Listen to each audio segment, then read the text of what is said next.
Yes, hi. Hi. How are you, Nicole? How are you Hi. doing? Good to see you. Good to see you, too. It's been a while. So, you're vegan now? Vegetarian still. Okay, well, you're working on it.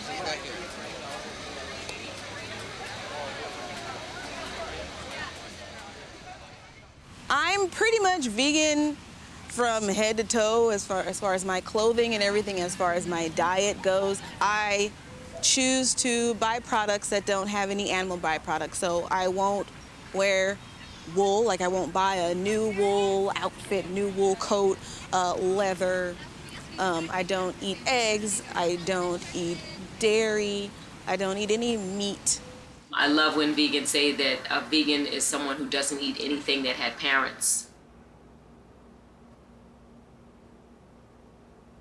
When I was 8 years old, I was in the 4th grade, and I had a friend. She was Buddhist. She didn't eat meat. One day, her mom had made her some kind of veggie burger, and she asked me, did I want a piece? And I tasted it. I just started to think, why don't Buddhists eat meat? And so one day I was eating like fried chicken, and I looked at my bird. At that point, I just decided that I did not want to eat meat anymore. And I told my mom, and she was like, okay, well, we'll just cook fish every day. What made me stop eating fish is that I went fishing. It was me and my mom, my stepdad, and brother. Nobody was catching any fish. So I caught a fish, and I was so excited. I was like, yay, this fish is on this container and it's struggling to live, had its mouth opening and closing because it was out of water. And I was looking there so astounded, my mouth was like open. And then so I think my stepdad saw that it was traumatic for me, so he bashed the fish in the head, and at that point I said I wouldn't eat fish anymore. I was primarily raised vegetarian, and then I went away to college and I ate everything. I was a PK. They say preacher kids, when they go away to college, they just go buck wild. That's what I did when I went away to Howard University. I ate everything, developed ovarian cysts, came back from college and started living with my voice teacher, who was a vegan, mostly raw food.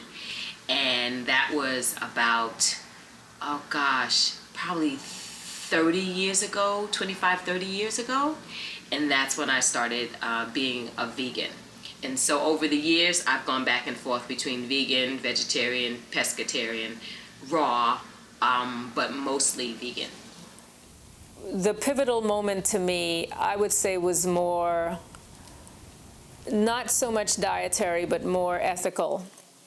When I was cutting up a chicken leg and it was broken, and then I started to think, okay, did that happen before the chicken died or after the chicken died?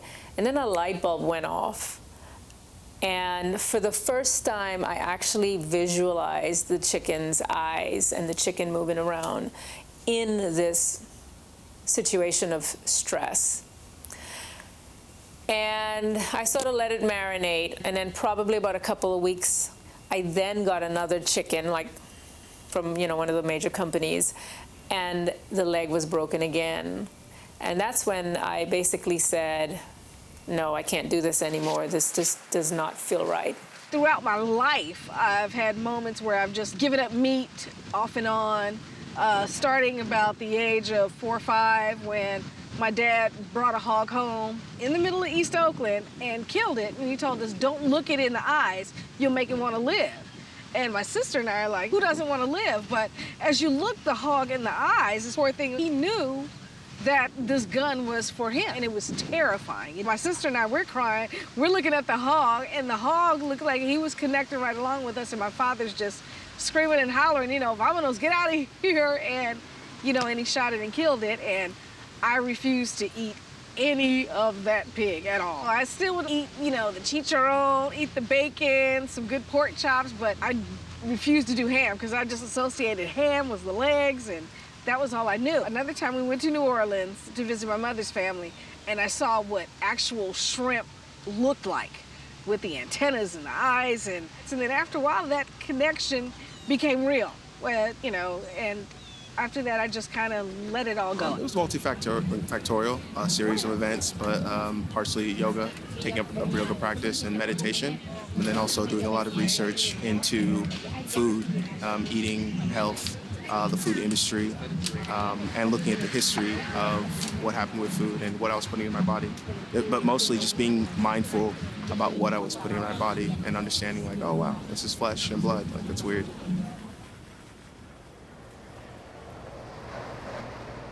We're the #1 people suffering from heart disease, diabetes, stroke, hypertension, obesity.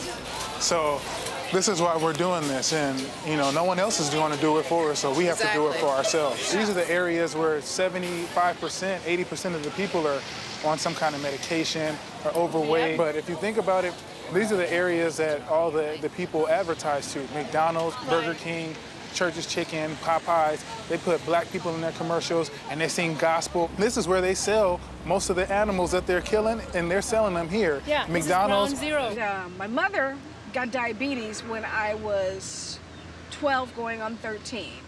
And she was a French Creole woman. She ate good. Rich food and the good wine and good brandies, and their motto was let the good times roll, and that's what they did. It rolled back upon her, and she got diabetes as her mother and her sister, and it's a hereditary thing. No, it's not. As chewicide is, chewing and killing yourself with a fork is definitely hereditary. I had an accident, and many people see, oh, she's a black woman and she's missing a leg. Oh, she's got diabetes. It's an injury. I'm not sick, No, I just can't walk. Because of your food. No, it wasn't the food. The food is great. Yeah, it's like, no, I'm rolling, but I'm a lot healthier than most of you folks.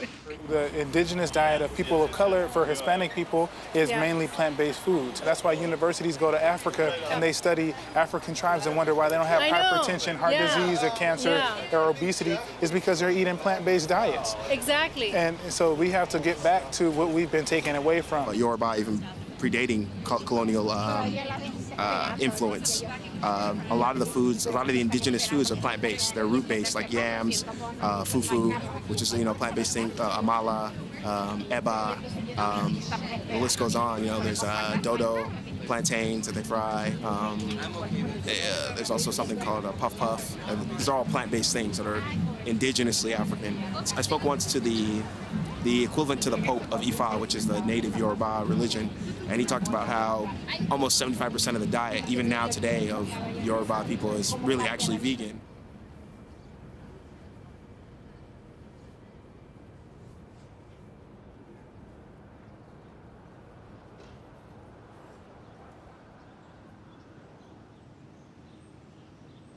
Intersectionality in my particular case, I'm black, I'm a woman, I am not rich, and I'm also vegan. But I represent all four of those things equally. They don't cross each other out. So they kind of come together at an intersection. And all those things work harmoniously within me. And I can fight and speak out for all of those different intersectional interests that are personal to me, because that's who I am. I live and I breathe it. I walk it every day. In white spaces, most of the dialogue is only about the animals and not the humans that are helping to save the animals or other humans that are having plights. So you may think it's logical that a person, lobbying for animal rights would also be lobbying for human rights and black rights, and especially during this era of the Black Lives Matter movement, and even women's issues. And I find that if you bring up those issues as a black woman, vegan, in a predominantly white space, you will be met with a little bit of resistance. I feel like you notice that they only choose one side, and that's only the animal side, almost to a blinding degree.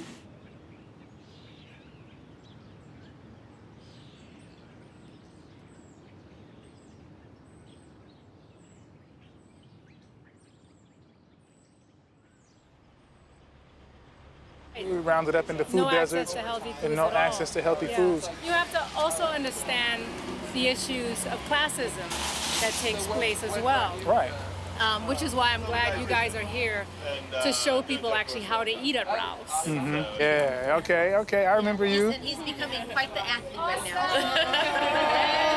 Thank y'all so much. How you doing? Nice to meet you. I'm his mom, Christiana. How you doing? Nice to meet you, Nice Christiana. to meet you. And this is Willow, my niece. How you doing, Willow? Nice to meet you. Come on down for the tour because she's running out of ideas on stuff to feed him. So I What? said, come on down. Let's go walk around the store real quick. You got it. Oh, okay. All right, so you gonna push the basket, big man, or you good? All right. So this is your grocery shopping trip, huh? All right. So, young man, what's your name? Tahir. Oh, I like your name, Tahir. My name is David Dawood. He's vegan. Same names? Yeah. We have the same name. We're brothers. Not really. No, I just made that up there. We're not really brothers. This is what you call your standard produce. Right. More or less. Okay? If it has a 4, that means they just use regular pesticides and spray on it, and you just wash it off. It can be redeemed. You can bring it back to life. If it has a 3 on it, the number 3, it starts with the number 3. That means it's genetically modified. And that means don't eat that. It's nasty. It's gonna be bad for you. It's that's Monsanto fruit and vegetables. Okay.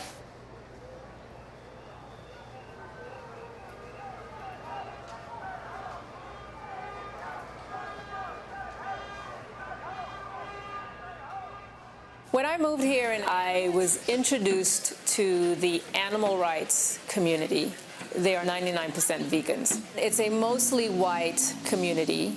I actually went to a lot of protests. I did see problems within that community. Human freedom, animal rights!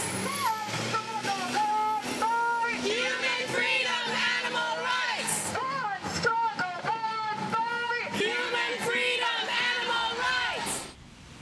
So my experience in predominantly white vegan spaces has been interesting because you're vegan like them, but you're also black, and you're the only one. I represent all black vegans in the world in those spaces. So I end up finding myself having to explain being black and vegan. When I first started reaching out and finding vegan meetups, it was cool and everything, but a lot of times, like in a really rich area, so I'd have to drive out there. I really didn't feel like I could relate to them. None of them had children, and they were all just had a lot of extra free time. We were just like on different levels. I was a single mother, and it was just really different. A lot of them were older. They were really nice, and then I got like a lot of people felt like they needed to educate me on things that I've known for years. Just coming up to me and telling me how I can cook tofu or something. Man, I've been eating tofu since I was 9. Probably longer than you. I don't want to make people feel uncomfortable even though they weren't thinking about how they're making me feel. I soak these cashews for about 4 hours and they're spongy, nice and soft. Mommy, this door? And Mommy, open this door? yes.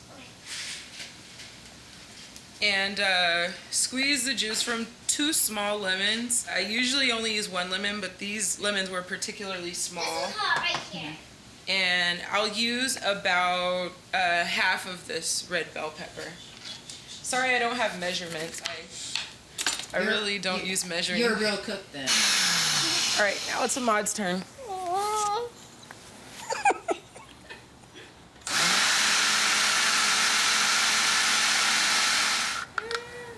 So this cheese sauce is really cheesy. A few of us went to an animal rights conference that was taking place in LA.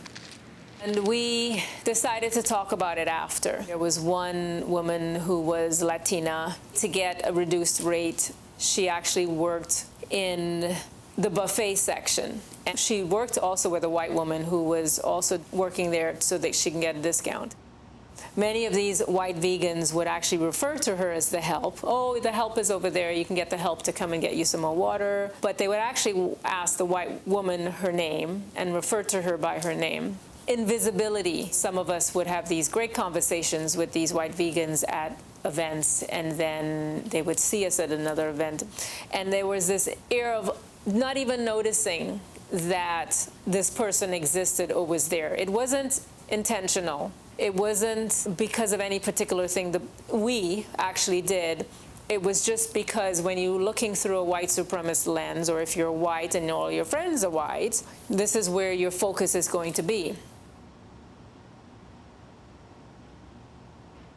white people are the dominant group and they take up the majority when compared to black folks. We're, 13% of the population. So the animal rights community is a reflection of that. Most people tend to believe we live in a colorblind society, and the animal rights community is a reflection of that. There needs to be more, I think, discussion around the history of oppression in this country and how the oppression that exists for animals today, the same oppression was used against Africans when we were brought here.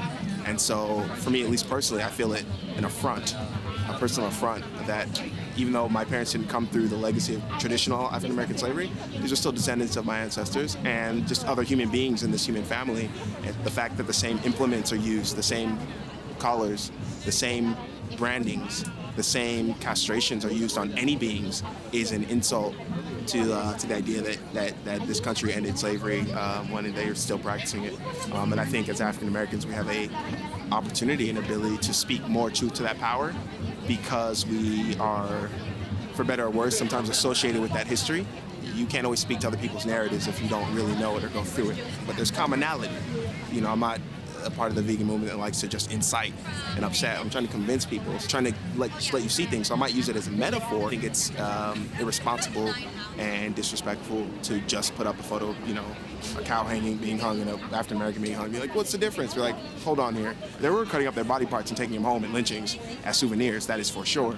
But they weren't being sold in stores and packages where you can buy pieces of rump and roast, right? So it was almost a genocide happening there versus growing beings for food and trying to eat them. So it's a different experience. In 2009, on the UC Berkeley campus, there were some young white vegans who decided to put these huge displays out comparing animal suffering with the suffering of black folk. So they had a picture of men being lynched. I do not know their names. They didn't know their names. And unfortunately, their names were not important. These were somebody's father, brother, perhaps, or obviously son. And they had with that a large picture of a cow hanging. The idea of this is to show that, according to the vegans who present this, is to show that, okay, there is a connection with the suffering of these beings. But all too often it backfires in these memes because of the context in which it is being displayed, where white supremacy still exists. And black folks are still experiencing racial microaggressions, which can either be something that's irritating and minimal, like, oh, let me touch your hair and this obsession, or being overlooked or followed through in a store, to actually police brutality and death. Within this framework of racism that has been going on in the US, you have these now white vegans who are representative of the power system appropriating the suffering of my ancestors in order to promote their cause. This stuff is painful for us. And the message you're sending is that, number one, we're not sensitive to your pain. Number two, we acknowledge that we live in a society where we, white people, are not understanding that we ourselves are part of the problem because we're not dealing with our racism. Because if we were really dealing with our racism, if white people were dealing with their racism, they would understand how insensitive this can be. A few years ago, we have Compassion Over Killing and PETA congratulating Sheriff Arpaio of Maricopa County in Arizona for switching the whole menu of the incarcerated institutions, jails and prisons, to a vegan menu. All the while, totally ignoring the fact that Sheriff Arpaio and his department have had actually several lawsuits up against them for racial profiling of Latinos who are citizens of the United States, and also violations of violence and misconduct. I mean, this is really severe, but this is ignored by these animal rights activists as if it doesn't exist. there isn't a space for us. We kind of get squeezed out of the conversation. When you type in vegan, you don't really see a lot of brown faces. I feel like we need to have our own space, not to exclude anybody, but just to focus on us. It's like a master class, crash course on how to be vegan as a person of color, so that there's no other kind of conversations that can kind of dilute or take away from educating people of color about veganism. Bean juice is the equivalent to 1 egg. So I'm going to use 6 tablespoons of bean water, which will be the equivalent of 2 eggs. You add a little xanthan gum, like a 1/4 teaspoon, a 1/4 of a teaspoon of cream of tartar, and maybe a 1/2 teaspoon of sugar.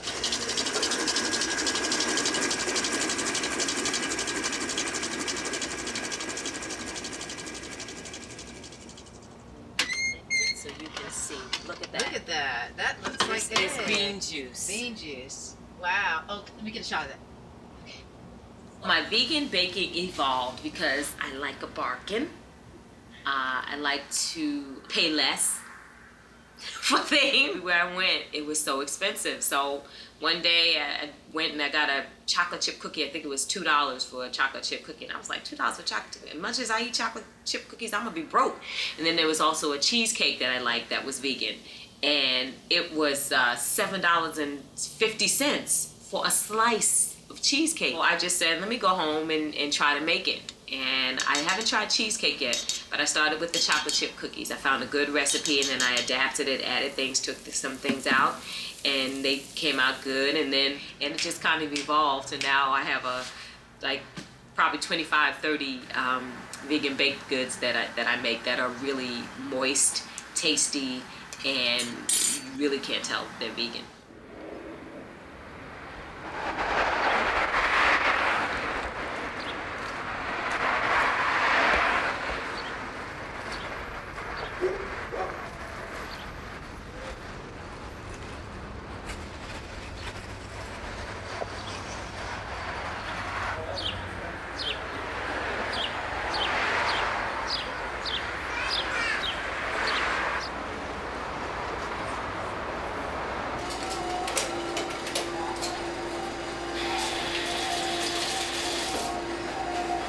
Trying in high school about 10 years. 10 years, okay.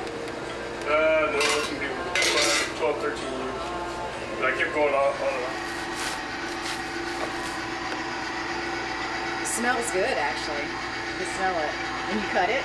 Huh? When you cut it, you can smell it. Yeah. It's the chlorophyll. Yeah. The barley works quicker on digestion. Okay. And the wheatgrass works quicker on cleansing or detoxing. So, but you can combine them together. How long did you live in the ashram? Over 10 years. Yeah. Over 10 years. And after that I left and decided that I want to establish a center in this community, in the black community, which is one of the hardest things to do. All right.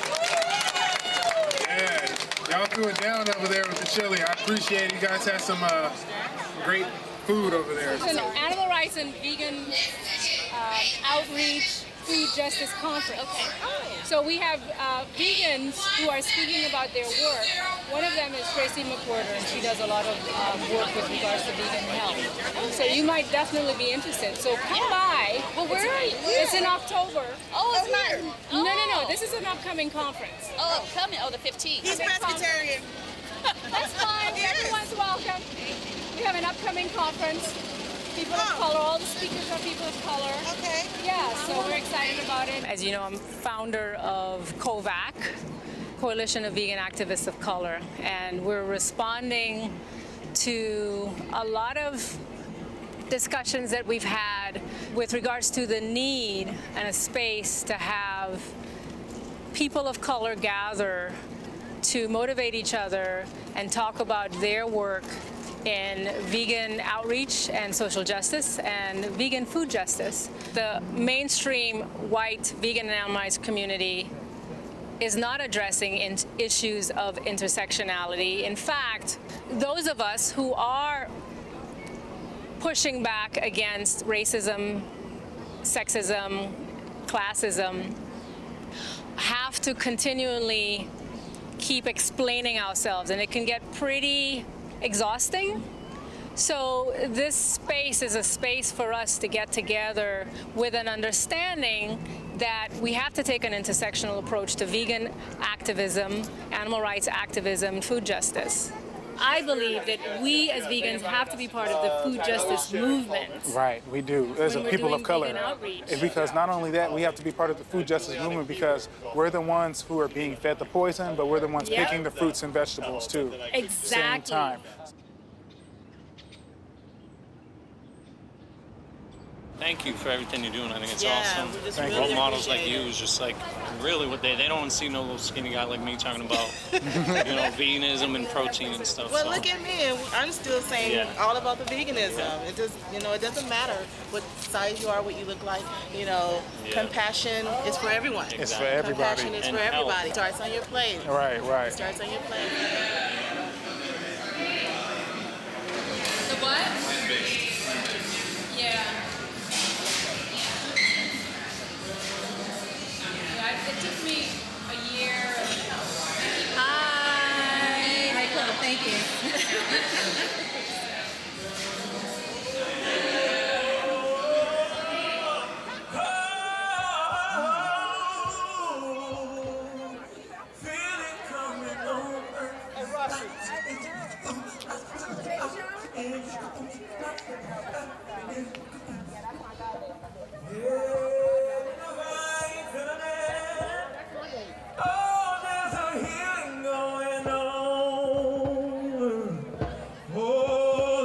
And masculine, hey, there's a healing coming on. Won't you grab one of those drums? Say you love somebody. If you ever love somebody.